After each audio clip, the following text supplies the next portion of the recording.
हाँ हेलो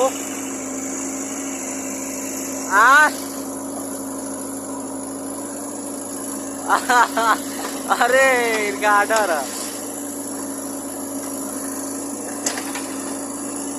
तू कहाँ हो?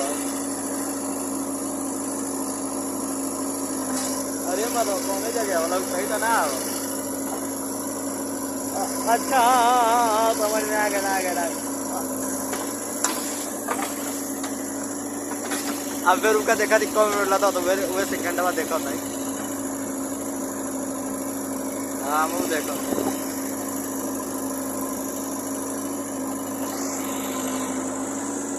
हाँ हाँ हाँ 5 होता भाई तुम्हारे 10 होता तो लगता हाँ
राधा नील राधा